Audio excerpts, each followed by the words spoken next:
दिल्ली सरकार के पर्यावरण मंत्री गोपाल राय ने प्रेस वार्ता कर दिल्ली में लगातार बढ़ रहे प्रदूषण पर चिंता जताई और कहा कि पिछले काफी समय से केंद्र सरकार के पर्यावरण मंत्री को चिट्ठी लिख रहा हूं और उनसे बैठक करने का समय मांग रहा हूं, मगर केंद्र में बैठी भाजपा की सरकार समय नहीं दे रही है।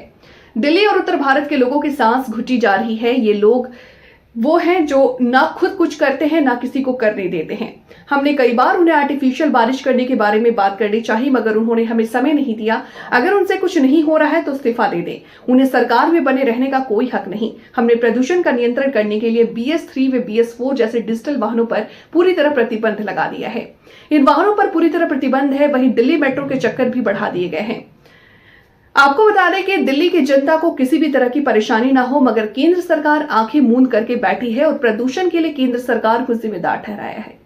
पहली चीज, जो व्हीकल पोल्यूशन को टारगेट करके BS3 की पेट्रोल गाड़ी 4 व्हीलर बंद हमने कर दी है। BS4 की डीजल गाड़ी प्राइवेट जो गाड़ियां हैं उस पर बैन लग गया है।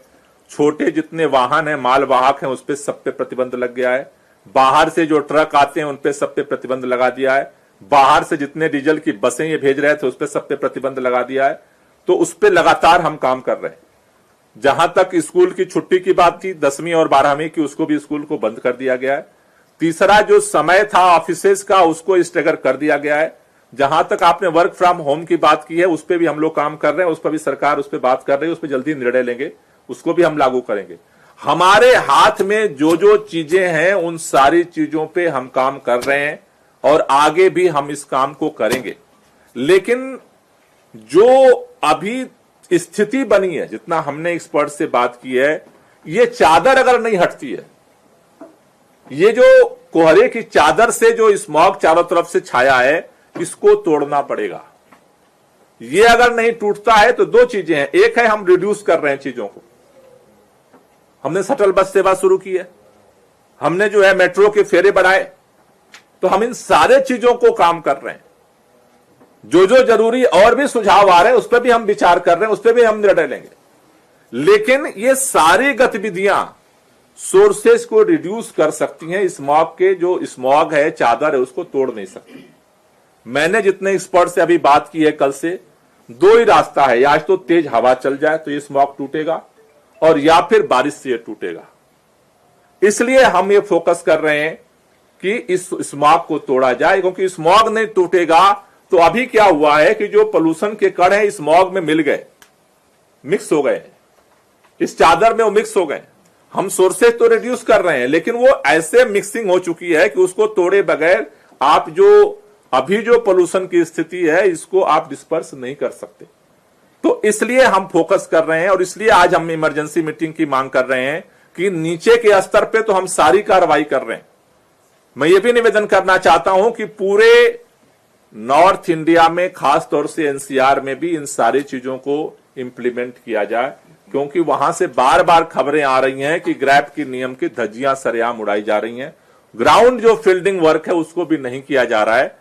मैं भाजपा की सरकारों से भी कहना चाहता हूं कि इसको इंप्लीमेंट करिए, लेकिन अभी जो चादर है स्मॉग की, इसे तोड़ना अभी सबसे जरूरी है। और इसलिए आज हम केंद्र सरकार से यह मांग कर रहे हैं कि इसके लिए इमरजेंसी मीटिंग बुलाई जाए और माननीय प्रधानमंत्री जी भी इसमें तुरंत हस्तक्षेप करें, क्योंकि ये पूरे उत्तर भारत की समस्या बन चुकी है और ये देश के प्रधानमंत्री की नैतिक जिम्मेदारी बनती है कि ऐसे मेडिकल इमरजेंसी में पूरी केंद्र सरकार सक्रियता से काम करे और केंद्रीय पर्यावरण मंत्री जी अपना मौन व्रत तोड़ें और तुरंत मीटिंग बुला करके जो भी जरूरी परमिशंस हैं उनको दे करके इसको जो है दिल्ली के अंदर लागू किया जाए। सर, क्या ऑड इवन लागू किया जाएगा जल्दी? ऑड इवन को लेकर के भी हम चर्चा कर रहे हैं, लेकिन अभी जो एक्सपर्ट्स का कहना है कि हमने इतना ज्यादा अभी बैन ऑलरेडी लगा दिया है, इतनी सारे मतलब व्हीकल्स पे लगा दिया है कि अभी मतलब उसको लोग एग्जामिन कर रहे हैं कि इससे ज्यादा और कितना इम्पैक्ट पड़ेगा उसका।